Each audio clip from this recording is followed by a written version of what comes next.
Kanhi Negros Oriental Governor Pryde Henry Teves, personal nga ni sumiter siyang Waiver of Confidentiality ngadto sa Provincial Prosecution Office sa Dumaguete Hall of Justice kaninang buntag. Atong sayran ang detalye sa live report ni Femari Dumabok. Fem.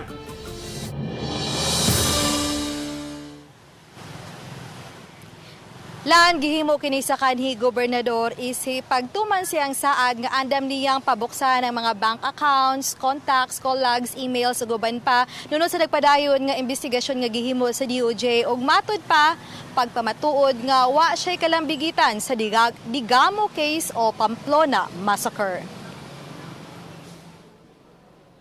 Pasado alas 10 ganihang buntag miabot si Pryde Henry sa Hall of Justice nga way kaubang abogado. Direkta nining gituno ang Waiver of Confidentiality sa duha ka staff sa Provincial Prosecution Office. Aron sila na ang mag-forward niini sa DOJ office. Apan, doon na sabsiyagi padala nga kopya sa DOJ office pinaagi sa courier. Once they put their findings, the DOJ normally will try to verify, no? So I hope and pray that all of this information available can also help them verify the truth to the matter. Because if it's not verified, it's hearsay. But once it's verified, then it becomes, more or less more accurate. And that's what we want, more accurate information available to them so that they can really know who did what and who's to be charged or who's to be, brought to court. We will just wait for our head of office for her final instructions. Matod ni Pryde, doon na siya'y tulong ngadto sa upat ka mga bank accounts ug usara ang cellphone sukad pa siyang pagkamayor sa Bayawan City niadtong 2016. Nagkaistorya na usab sila sa ubang miyembro sa board sa HDJ Agri-Venture Corporation ug nagkasabot nga mohimo og resolusyon nga buksan ang unsa mang accounts nga gikinahanglan sa investigasyon sa DOJ. If you say there's a conspiracy or whatever, una, there are people who should communicate. You cannot do an act together if you have no communication. Secondly, things like this need money, right? So there should be someone who will be funding it. That's why I'm sure they will get to the bottom of all this. Samtang andam sa makig-estorya personal si Pryde Henry sa nailong pamilya ni Governor Degamo kay wa lagi kuno siya kalabutan sa Degamo case. But ito lang masasabi ko.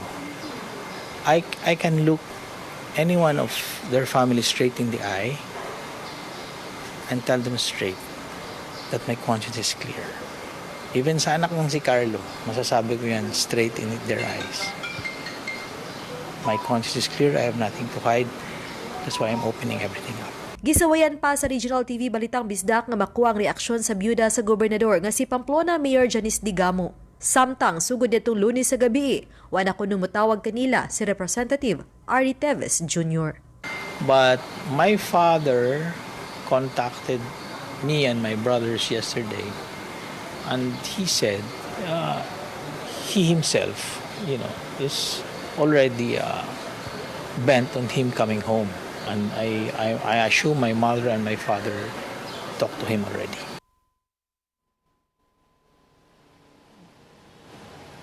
Laan mato di Pryde Henry Teves nga paboto na lang una niya kung unsay tubag o unsay dugang aksyon sunod nga aksyon sa DOJ ug ubang ahensya sa gobyerno. Samtang gitugan sa Joint Task Force Negros nga nagpadayon pagyahapon hangtod karon ang pagpatuman sa search warrant diha sa HDJ Agri-Venture Compound diha sa Barangay Caronoche sa Santa Catalina. Apan wa na una pa nihatag og dugang update ang CIDG kung aduna pa bay dugang mga kontrabando nga ilang nasakmit diha sa maong compound. Uglan mo ka na ang latest dinhi sa Negros Oriental. Okay, daghang salamat, Femari Dumabok.